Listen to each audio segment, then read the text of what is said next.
Like everybody has certain inherent gifts and things that they not only are good at doing, but they like doing. Like, because no matter what you pick, there's always certain battles you have to fight, certain obstacles that are just annoying and make it hard. But, the battles that you're willing to fight may be different than the ones I'm willing to fight. You're listening to Investing for Good, a show that brings you the stories and strategies of people who are investing to build a legacy for their families, create a meaningful and intentional life by design, and impact the world around them. And now, here are your hosts, Annie Dickerson and Julie Lamb. Hey, Julie, how are you doing today? I'm okay. I'm hanging in there. How about you? About 20 minutes before we started recording this episode, my 4-year-old vomited all over the couch. Oh, no. That was really fun. Every day's an adventure. What happened? He's fine. Just once in a while, I don't think he's really sick. He's just it's like one of those, who knows, maybe he ate something, whatever. But he woke up and he was really tired. He's like, I want to go back to bed. And we're like, oh, good. Go back to bed. Take a nap. Yeah. Good. Go take a nap. And then he's like sleeping. And then all of a sudden he vomits all over he was lying on the couch, vomits all over the couch. We're like, poor baby. Oh, no, it's all over his hair, Oh, the pleasures of parenthood. I know. Oh my gosh. Poor baby. Yeah, that's no fun cleaning up that stuff. Ugh. Yeah. Ugh. Yeah. I can't. Especially these imagine. Days. It's like, I know. Get out the hazmat suit. Yeah. Well, gosh, hopefully, does he have a fever or? No fever. I think it's fine. Yeah. This just happens once in a while. I don't know if it's like growth spurt or whatever. Who knows? Or something he ate or whatever. Yeah. It's so funny. We're so different. I would have been like, oh my God, he vomited. I'd be like on the phone with the doc, right? And you're always just like, get me the test. I need the coronavirus test right now. What do you mean you can't give me the COVID test? I need it now. My kid just threw up. I need it. Oh my gosh. Well, I am thrilled to share with our audience the episode that we just recorded with Seth Williams. Yes. So Seth and I originally met at FinCon, the conference for financial nerds, as you know. Mm-hmm. And Seth is the founder of retipster.com. That's real estate tipster.com. He specializes in land investing. He does all sorts of other types of real estate investing, but his focus is on land. And the way that he talks about it is fascinating. It reminds me of one of my friends from college who she used to go online and buy all these designer jeans. Mm-hmm. And she would buy the jeans and she'd try them on and she'd look in the mirror and she'd be like, she'd maybe buy 10 pairs and keep like one that was like really good. And then she would resell all of the other ones at a markup. So she would make a little bit of money on the side as she's going to college, selling these jeans online. And listening to him talk about land reminded me of that because it's sort of the same thing. He's talking about like buying land at a discount and then turning around and selling it at a profit, which is fascinating. Yeah, I thought the one thing that I thot was really interesting is how cheap he said he could get it, like 10 cents on a dollar. He's like, you pay 20 cents on a dollar, you're overpaying, or you got ripped off. And, he was joking about that. But even still, 10 cents on the dollar, that's insane, and the fact that there's not as many people out there looking for land versus looking for, rental real estate was interesting. Another thing that I thought was super interesting, because when I have thought about getting into land, as you do when you get into real estate, you explore all these different niches, that I thought was interesting that he had mentioned is the way that you make money. And, it's different from owning rental properties where, you buy a piece of property, you invest the money, and then you get cash flow. This is more of you buy the property and then you immediately look for a seller, which is so bizarre. And he had mentioned that it sounded like it was like a 6-month time frame, could be days, but all the way up to 6 months. And so you hold this thing for that amount of time and then you sell it for this significant markup. And or the second way that he mentioned was the seller financing, which then, helps you create sort of a monthly passive income stream. And so, it was super interesting conversation and definitely learned a lot. Yeah, it seems like a much more versatile asset class than I had originally thought. So, for all our listeners out there, you're going to learn a ton from this episode. Here's our conversation with Seth Williams.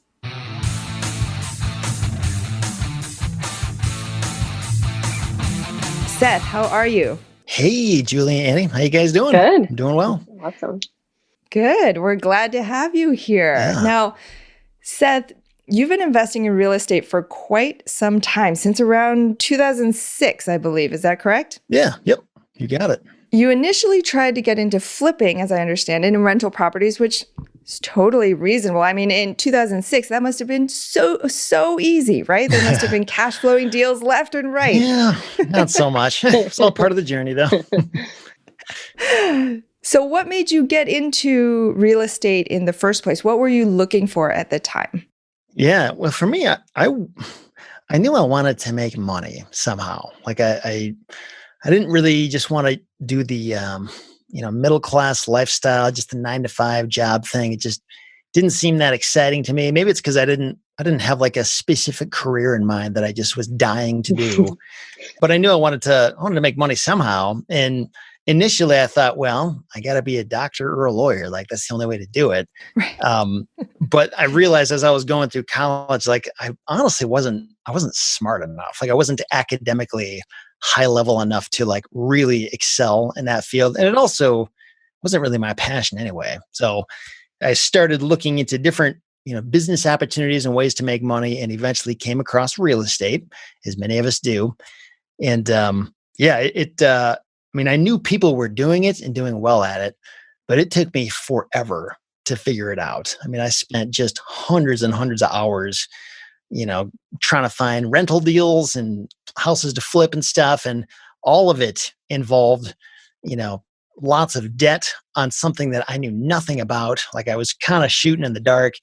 And like, no matter how I sliced it, like it was just a risky, scary thing. And I just was kind of clueless. And so I spent a long time trying to pursue that. And eventually I finally figured out the land business. And it was definitely not the first thing on my radar, but when I thought about land, like what does it take to buy and own land? I mean, it's a very simple type of property. Like nothing happens to it. There's nothing on it. You can't, break it or destroy it or steal anything from it. It's just there.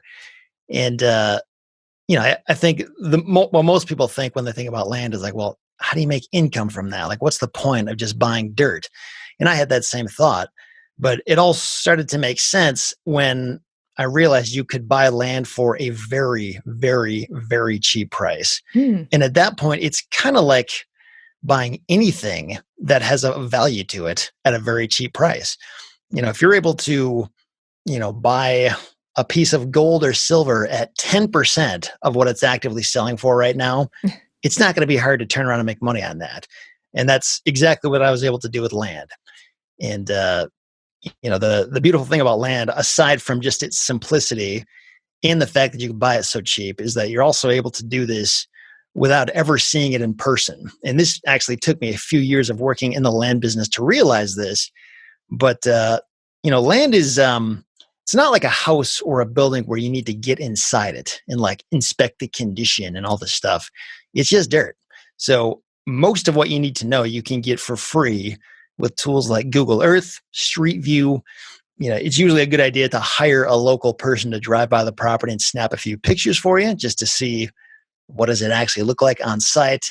Is there any garbage on the property or anything like that?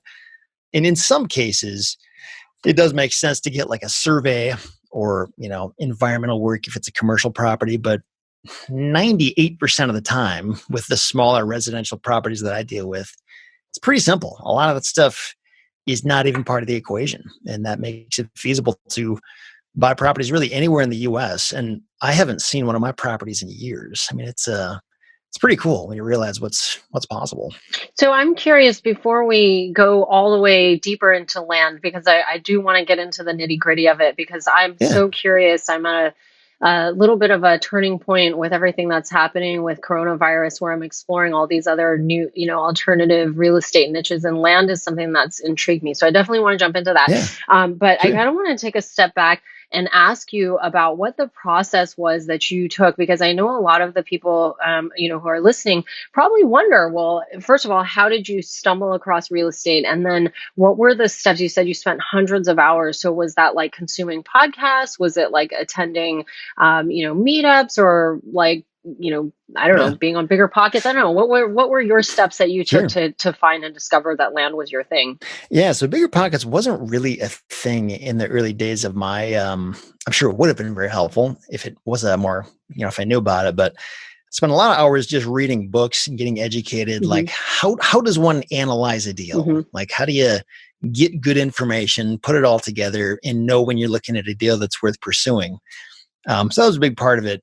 But then the other part was like, okay, how do you actually find these Hmm. deals? And in my mind, the only way that you could find a deal is if it had a for sale sign on the front Hmm. yard, if an agent was listing it on the MLS. So, I mean, that's the only place I ever looked for these hundreds of hours that I was looking around. And, I mean, I don't want to say there were zero deals, but man, it sure seemed like Hmm. it. I mean, it was very hard. I remember, on several occasions making full asking price offers, sometimes even over asking price, and I still didn't get the deal. Uh-huh. Like deals that were already not good deals, and other people were out getting it, and it was just insane. I mean, it's actually kind of a similar environment to what we've seen over the past year or two. Mhm.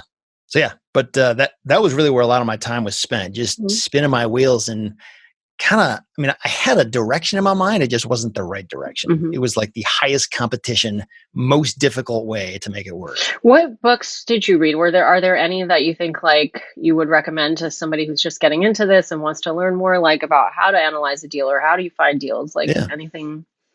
Yeah. I know there's a lot of good ones out there now. Back at the time, the one that really helped me out a lot was The ABCs of Real Estate Investing by Ken McElroy, who's Okay. part of the Uh-huh. whole Rich Dad, Poor Dad Yeah. crew. Mm-hmm. And he just, I don't know, his writing style it's very, very easy to understand. He Mhm. doesn't use big, crazy, highly academic words. It's just very simple to understand. He runs through a very clear analysis on how he looks at deals, Okay. and I actually made a spreadsheet like based exactly on what he has in his book. And even today I still use it, so it Oh, cool. works pretty well. Okay. So I think that's key for all our listeners who are listening to this. It's not that you just passively consume a podcast or passively consume a book, but Seth, you're saying, you not only read the book, but you made a spreadsheet out of it or you took notes out from it. So it's taking what's in the book and taking action and making it happen. Yeah. Yep.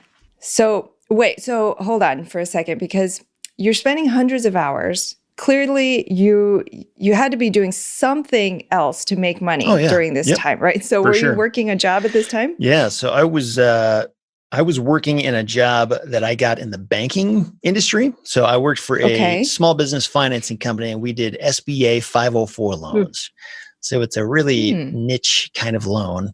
It's actually a great loan product if you happen to fit it, just right. But so I was getting really familiar with, how do you analyze not just a real estate deal, but like a business who is going to make a big financial decision. And that was really helpful, actually, just understanding how do lenders decide whether or not a borrower ought to get money? Like, how do they assess risk? What a lot of I remember my mind was blown again and again. Like, there are so many different what ifs to account for with any deal. Like, just a hotel, for example, like, it's not just about what is the purchase price, what does it cost to build the thing, and then how much does each room generate in revenue. There's like, well, when do you have to improve it? After every 7 years, how much is that going to cost? What about if the economy changes? What about if competition comes over here? There's just like so many different wrinkles to consider. It's always kind of a tricky thing because, like, I think that's sort of where analysis paralysis comes in. Like, you can analyze something to death. You'll never know 100% of what you need to know, but you can get to the point where it's enough. And it's kind of the trick to understand, when do you know just enough to make an educated decision? And in the end, you can't get away from some element of making a bet. Like, I think you can definitely increase your odds, but like, nobody ever knows for 100% what's going to happen. So, Right. So you're working this job, you're doing SBA financing and loans and analyzing deals and businesses and nights and weekends, I'm assuming, maybe Yeah. during their lunch break, Yep, exactly. you're learning about real estate, You you're bet. making these offers on these not great deals at full asking price. And at what point did you get to the point where you're like, oh my gosh, this is not working. I need to figure something else out? Yeah, it was if I hadn't discovered land, I don't know where I would have ended up, honestly. I don't know if I would have given up or what, because what I was doing, like you said, it wasn't working, but I didn't know what else to do. So I just kept doing it. And it was like the grace of God that I came across this thing that actually worked. It just cut through all of the nonsense that I was dealing with. And it just, all of a sudden, I went from crazy competition to literally zero competition. Like nobody was going after the deals when I was making these just nuts low offers. There was no other buyer competing with me for that. So yeah, it was really just I think continuing to look until I found something that worked. And that's kind of I've always sort of wondered about that. Like, how long would I have gone? Like, how long can a person last doing something that doesn't work? And I don't know for sure, but I'm just really glad I finally landed on something that got traction. I feel like that's such a good message for people who are listening, who are struggling, because I feel like it was so much the same for me as well. When I first got into it pretty seriously 4 years ago, I was kind of like looking into everything, and I dabbled in a little bit of everything. I did notes and hard money lending, and I looked at flipping and short-term rentals, and I wasn't really like winning. I was like, it was Yeah. okay, when I did it and it worked, and was like, all right, but it wasn't like where I felt like I was really gaining traction until I Yeah. discovered what we do now. And I feel like that's the great thing about real estate is there isn't just like one path, and you can Yeah. get like so creative, and there's so many different Yeah. niches to it. So Yeah. I think part of that, because like it makes you wonder, like, why doesn't everybody land on the same thing if there's one thing that works? And I think part of that is probably like everybody has certain inherent gifts and things that they not only are good at doing, but they like doing. Like, because no matter what you pick, there's always certain battles you have to fight, certain obstacles that are just annoying and make it hard. But, the battles that you're willing to fight may be different than the ones I'm willing to fight. Totally. So, yeah. Yeah. I think the important message is like just keep on keeping on. Like don't give up the pursuit to finding the answer.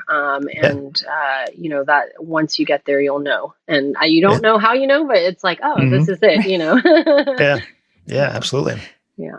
So it still seems like a quantum leap in my mind. So so I'm trying to picture it, right? So you're there, you're looking at MLS listings, you're talking with brokers, you're making offers. And then did you stumble across like an MLS listing for land and you were like, ooh, this looks good? Or was it like your broker suggested maybe you look at something with less competition? Like what was that little tweak that made you think, oh, maybe this could work instead? Yeah. So there was a website. I don't even know if it still exists. I could find out really quick, but it was flippinghomes.com, and they had a forum that was really active back in the day. It was kind of like the pre-Bigger Pockets era, I think. Like they were one of the bigger real estate forums out there. And I heard him talking about this guy who was selling a course on land investing. And the guy that ran the site said, I've been through the course. I think it's really good. You should check it out. And I was like, hey, that's all I need to hear. So I went and I checked it out, and it was awesome. And it really was legit. And it wasn't like, it's not like it was like the most amazingly done course ever, but it was something new that I had never heard of before and never even thought about. And all the explanations just made sense about like why land is easier, why it's easier to find deals, why it's easier to manage. And it was one of those things like I had to find out more because I tried so much that didn't work. And if there was any chance that I just had to turn over this stone and it was going to work, I had to figure that out. And thank goodness I did, because it did work. I'm curious, do you think that had you not gone through all of the hardship that you went through with rental properties and flipping and trying all that stuff, If you had just started with that land course, do you think you would have gotten into land, or do you think you would have been like, this is too easy? Yeah, that's a great question. I don't know, honestly. I think the hardship, I don't know if that's the right word, because it's not like pain. It just was disappointment, I guess. But I don't know that I would know the difference between something that works and doesn't if I hadn't had so much experience with what doesn't work. And it's kind of like almost like how does a person know when they're happy if they haven't been unhappy before? Right. It was a similar thing. So yeah, I think it probably was a very important thing to struggle for a long time, because it helped me see the opportunity and really just recognize it for how valuable it was. We'll get back to our conversation with Seth in just a minute. Have you been thinking about investing in real estate but aren't sure you have the time or the desire to manage the investment? Perhaps you're afraid, like we were, that you'll make the mistake of choosing the wrong market or the wrong team and lose your entire investment. Well, that's exactly why we created the Goodegg Investor Club. We do the work of identifying solid real estate investment opportunities in the best markets around the country and then partner with you to acquire these investments, and then we'll all share in the returns. We'll identify the growing markets, strong, experienced teams, and the solid deals. We do all the heavy lifting of managing the tenants and the renovations, and as a passive partner, you get to enjoy all the benefits of investing in real estate: monthly cash flow, long-term appreciation, and the ongoing tax benefits. When we first discovered passive investing through real estate syndications, we realized it fit perfectly into our busy lives. We could put our money to work for our families, work less, and get more time back in our days so that we could focus on what matters most and discover our true passion and purpose in life. We've now helped hundreds of people invest passively in real estate syndications and are seeing the positive impact it's had on their lives. We invite you to partner with us by joining the Goodegg Investor Club today so you can start putting your money to work for you and get more time back in your day, because we know that when people have more time in their days, they can do the true work they were intended to do, and the world will be a better place. To sign up for the Goodegg Investor Club, go to goodegginvestments.com/invest and we'll take it from there. That's goodegginvestments.com/invest. And now, back to our chat with Seth Williams. Let's talk about land. Yeah, let's dig in. I'm so curious. Because I know, me too. So tell us, first of all, you mentioned that it's basically 10 cents on the dollar. Why is that? Is that because there's so little competition? Yeah, good question. So sometimes it's 10 cents on the dollar. Sometimes it might be like 20 cents on the dollar. If you really get ripped off, you'll pay, 20% of its value. But I'm joking when I say that. But I was like, really? Oh my gosh, that's crazy. Yeah, I mean, most of my offers are between the 10 to 30% range. So enough so that no matter what, I can't get hurt on the thing because it's worth way more than I paid for it, even if I do nothing to it. It's a combination of a couple things. There are certain lists of property owners you can get, actually many different kinds of lists, where the owners on these lists, there is a higher likelihood that they will be motivated to sell because there's some kind of issue going on with their property. So when I got started, the list that I used was the delinquent tax list, because that's what was taught in the course that I took. And so that's what I did. I got that list. I basically just had to call the county and said, hey, I need a list of all the properties in your county that are currently delinquent on their taxes. And I'm not talking about the ones going up to the tax auction. Like, that's not what I want. I want the ones that are still owned by the private owners. And they actually, I think it's by law, have to give it to you because of the Freedom of Information Act. Don't quote me on that. I'm not an attorney, but it's you basically just send them a formal request and they can send you, it's a totally messy Excel file with all kinds of information all over the place. It's really a pain to work with, but if you can get it in the right format where you just send out a simple mail piece to everybody saying, hey, look, I see you own property in this county. I'm looking to buy property in that county. If you want to sell it, give me a call. And a lot of people responded to it. And so you can do this with any type of property. It does not have to be land. But I think the difference with land is that for whatever reason, a lot of people buy land emotionally without actually having a like logical use for it. Like maybe they buy it thinking, hey, someday I'll build my dream home there. I'm going to go camping there or something. And their plans change or whatever. They just forget about it. It's out of sight, out of mind. And they end up on this delinquent tax list.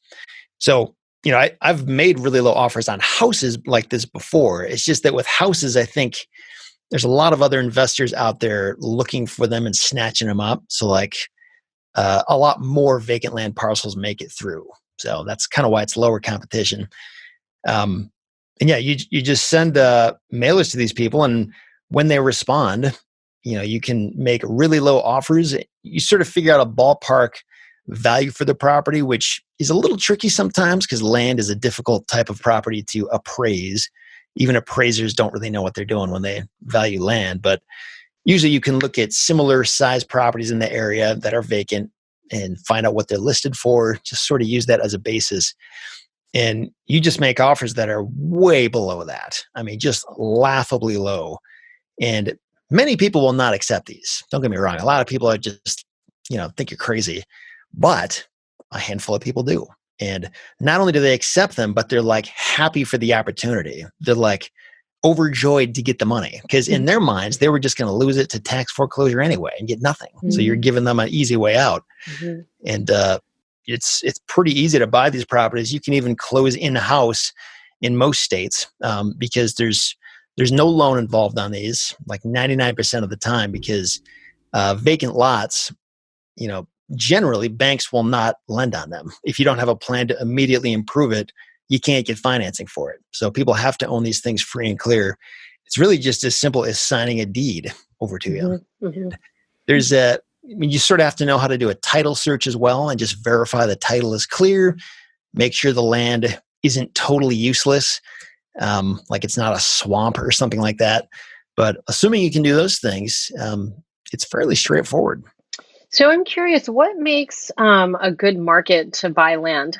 Like, how do you decide where you're going to buy it, or even where? Like in the city, away from the city, side of the freeway, not on the side of the freeway? Yeah, great question. So it's a lot of the same stuff that you would normally look for when you're like looking for a place to buy an apartment building or rental properties. Things like, is there population growth? Is there job growth? Is there low crime? Things like that. However, because we're dealing with land, there's some other stuff I think worth looking at. Usually, most people who do what I'm doing, they find that the biggest bottleneck in this business is not in buying stuff. There's tons of opportunity out there to buy cheap land. The harder part is selling it, like getting it sold quickly. And I've never had a vacant lot that didn't sell eventually, but some of them sold in like a matter of days, and others you got to sit on for like 6 months before they'll sell.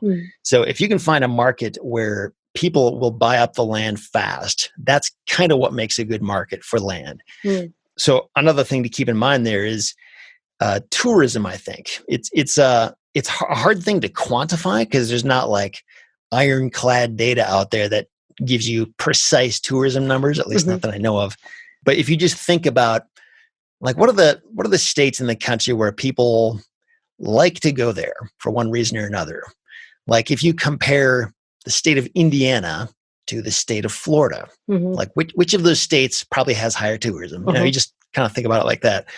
And then also another data-driven way that you can find a good market for selling land is to just go on a website like Zillow and look for things like how many days have all the similar listed vacant land properties been on the market for? Have they been on the market for like 3 years, or have they been on the market for like 3 months?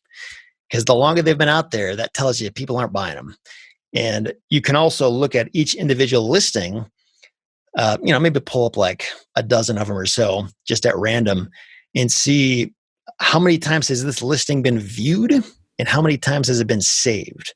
Because the more views and saves it has, it's another clue as to like, there's a lot of people interested in land in this market. And you'll find some places like these listings will have thousands of views on them, and other markets they'll have like 7 in the past 30 days. So the more views you see, it's just a better indication that, hey, people want land here.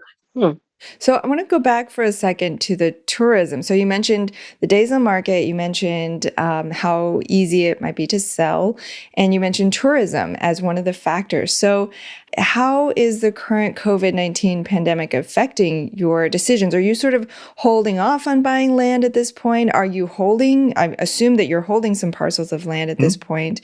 Is tourism, do you foresee this as sort of a short-term thing, or do you think this will impact tourism and land over a long term? Yeah, so tourism is kind of it's very loosely related. I wouldn't say it's like tourism equals success. It's just one of many different arrows that can potentially point in the right direction. So when Got it. tourism gets sabotaged, that doesn't really destroy anything.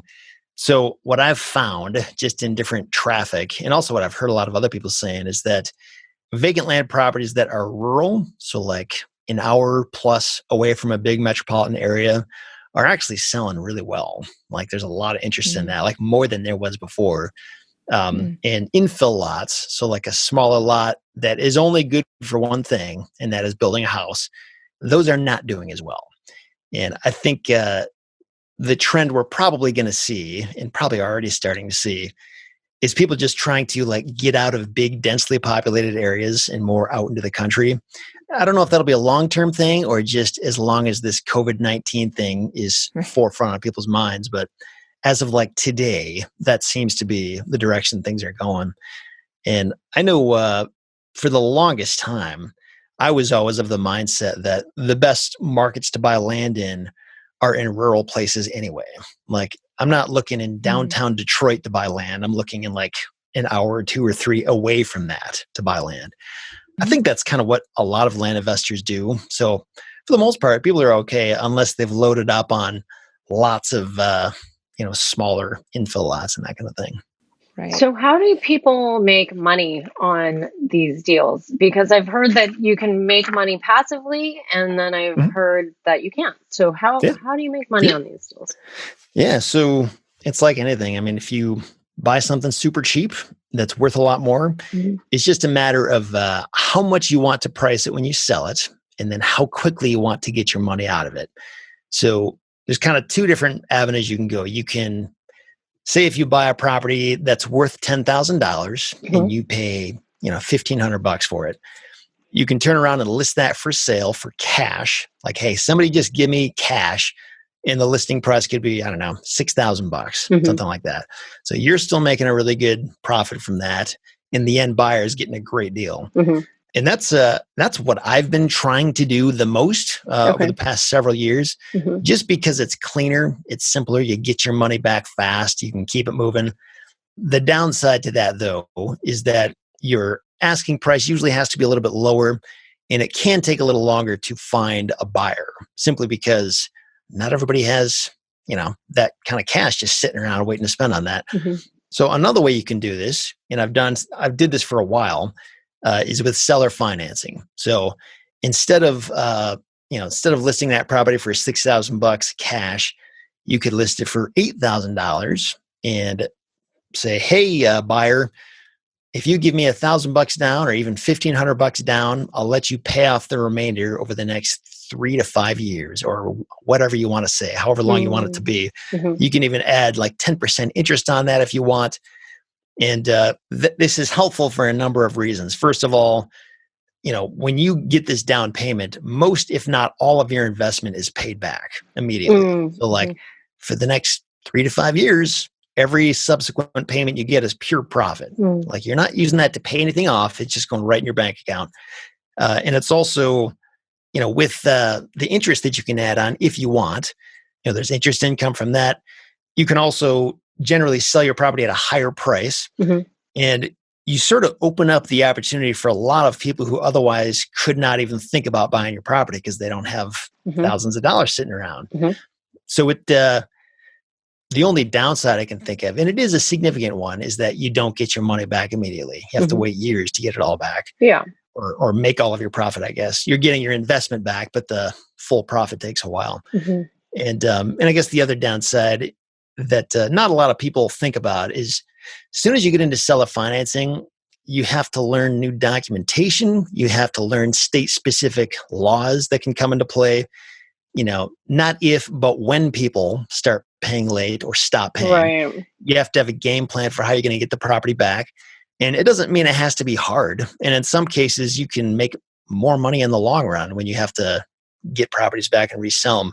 But still, like, there are added wrinkles, like more things you have to think about and hassle with. And, I think as long as you're aware of that and okay with that, it's great. But if you're somebody who, like, you'd rather spend your time on other things, or you just want to avoid the nonsense and just get your money back now, seller financing might not be the most ideal approach. So it just kind of depends. And then how do taxes figure into all of this? I assume that you take some sort of tax hit if you get all the money up front versus, spacing it out over time through seller financing. Yep. So if you just sell it for cash, it's just capital gains. So yeah, there is definitely a tax hit. And unlike a rental property or an apartment building, there's no depreciation at work here. So you do kind of miss out on some of the tax benefit. If you do sell property with seller financing, I'm no CPA, so don't quote me on this, but something that I ran into initially was that there's some kind of tax provision saying that, say if you sell a property termed out over 5 years, you have to pay the whole tax bill in that first year. But if it is a property that is not a dwelling, if it's a vacant land, that doesn't apply. So it's kind of like this little workaround that only applies to vacant land. So again, that's my non-financial, non-professional assessment of that. But that was one thing I found when I was dealing with seller financing. Where do you find buyers? Yeah, it's there's lots of places you can go over there. So there is what I have usually done is I have sold it to not another investor, but the end user. So somebody who's going to buy that and own it long-term and do something with it. And for those kind of buyers, you can find it pretty easily on Facebook Marketplace. When I was getting started, Craigslist was a huge deal. I think it still is pretty important, but it's starting to pale in comparison to Facebook now. Okay. Zillow for sale by owner is another free place you can list them where you'll get a lot of eyeballs. And all of these free websites have their quirks. Like, they're all a little annoying to work with, but like, it's free and it's tons of exposure that you can get. Okay. There are other paid avenues you can go, like landwatch.com. There's a number of other paid land listing sites you can use if you want. I've done a little bit of that, but I didn't get it wasn't like notably different than the free places. So usually I'm just sticking to the free stuff. And are those also good places to find land? I mean, if you're selling there, would you say that that's a good place to be a buyer, investor? Or, I think you just said that it's not, because you're looking for the end user in those places, right? Or yeah, I don't want to say never. I think there's probably opportunity everywhere, but it requires a lot more like manual searching, going like one by one by one by one and trying to find it. I think a more scalable, time efficient way to do it is with direct mail, because you can just, the vast majority of people are not a good fit anyway. And you can just kind of weed out a lot of that by saying, hey, if it works for you, you call me and we'll talk more. Whereas with Craigslist, it would take tons of time to accomplish the same thing. Right. Yeah. So let's talk about volume for a second, because I imagine you're not sending out 10 postcards, right? You're probably sending out hundreds. So how many are you sending out? And then approximately how many people call you back? And then out of those, how many deals do you get?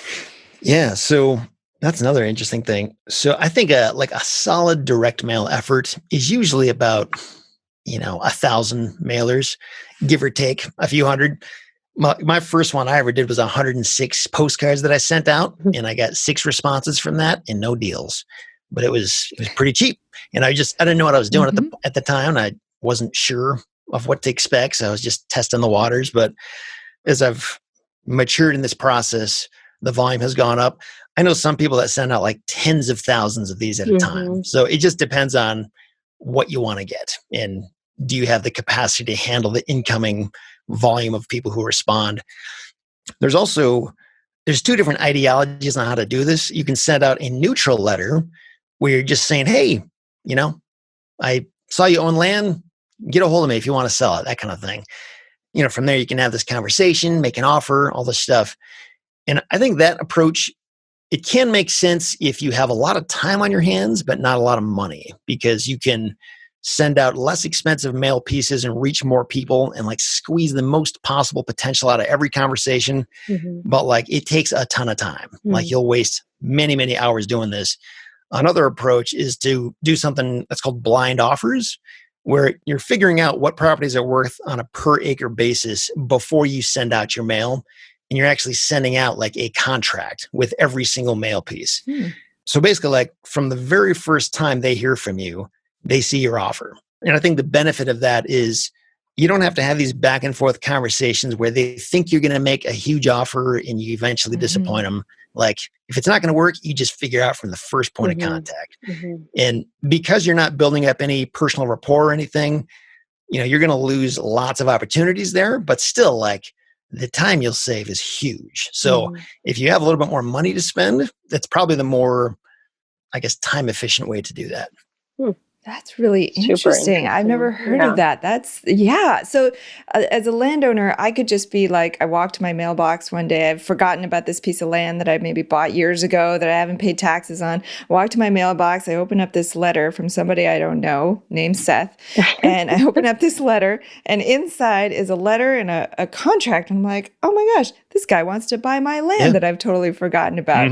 And then what? Then they like, if they're interested, then is there a phone number to call, or do they just sign it and mail it back to you? Yeah. So there's like 3 possible responses here. People can either, not respond at all or send you some kind of hate mail because they hate your offer. That's something that is going to happen in this process. When you're making low offers, people are going to get mad at you. So you have to be okay with that and just kind of let it roll off your shoulders, learn to laugh at it. Or they will respond and say, I get your offer and everything, but I want a higher price. Let's renegotiate. And it's up to you whether or not you want to do that. Or they will just respond and say, okay, let's do it. Like they can literally sign the contract and send it back to you, or call you and just say, hey, what's the next step?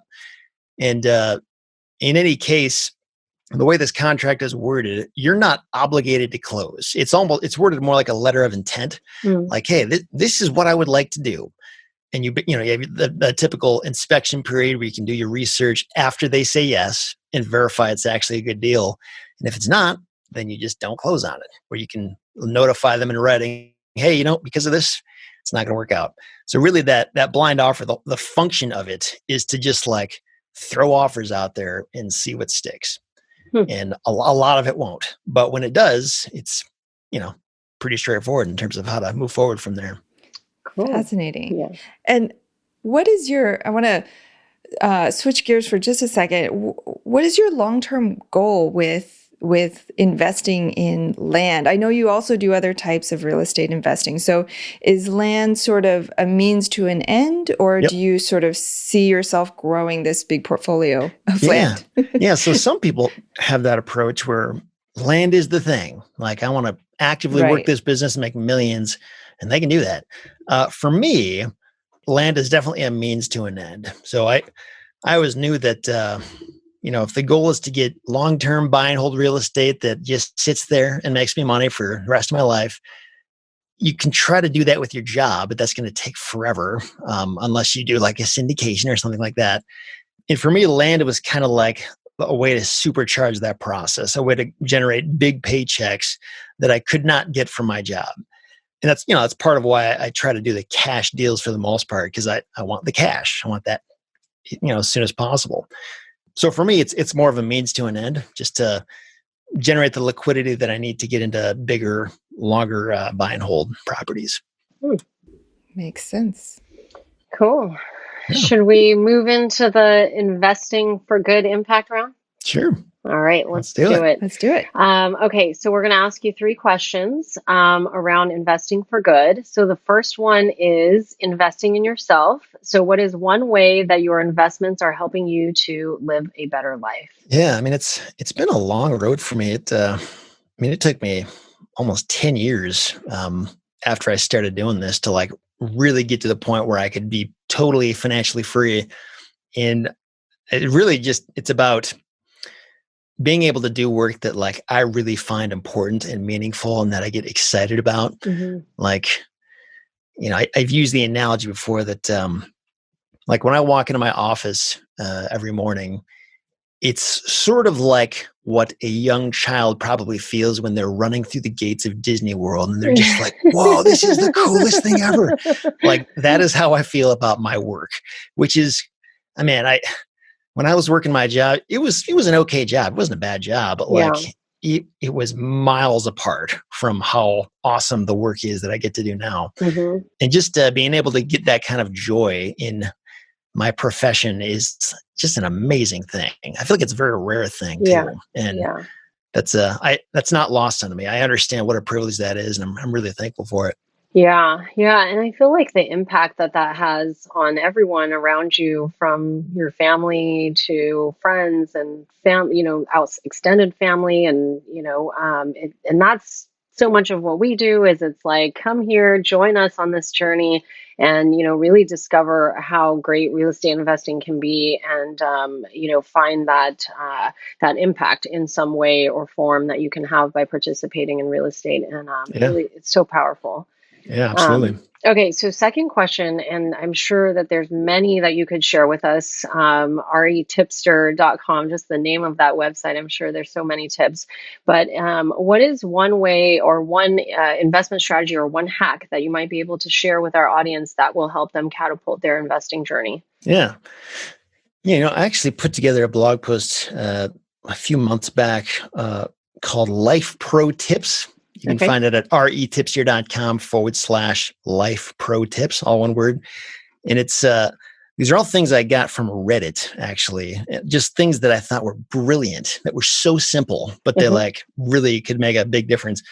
And one of them that kind of stuck out to me is, in your professional life, you don't get what you deserve, you get what you negotiate. And that's something that, for some reason, that's hard for a lot of people to grasp, I think, and myself included. I've always almost had this, I don't know if entitled is the right word, but it's like, hey, like I ought to be paid more, or I deserve something better just because of who I am. But it's like, really has nothing to do with that. It's about your negotiating ability and your persuasive ability. And that's, I don't know. I think if I had realized that a lot sooner, I probably could have gotten a lot further. I love that one. I love that. I feel like that's so true, and something that I always talk about that. People are always like, I can't ask for that. That's not what they do. And it's like, who cares what people do? You ask for it and see what happens, see what you get.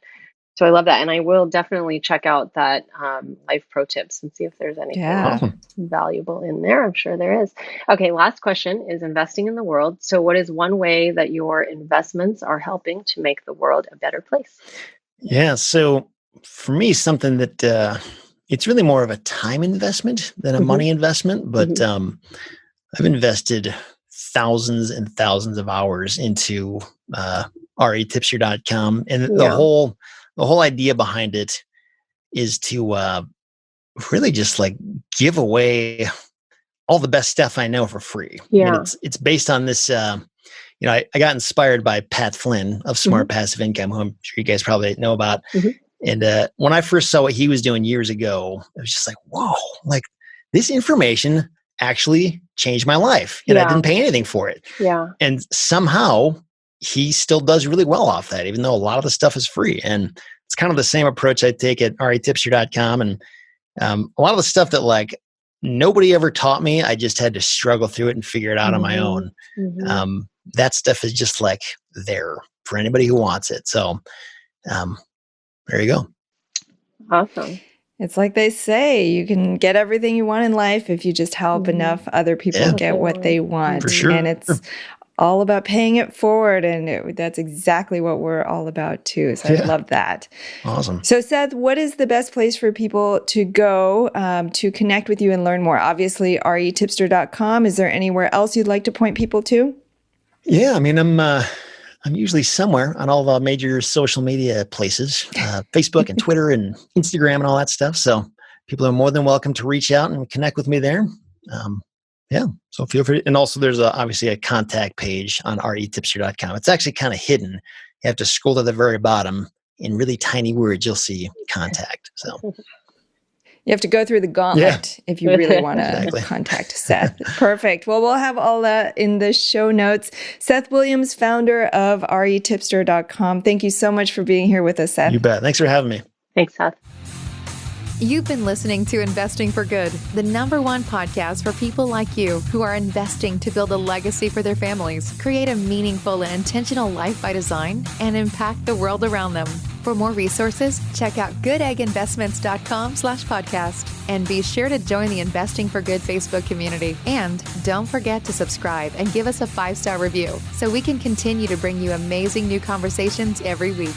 Until next time, keep investing for good.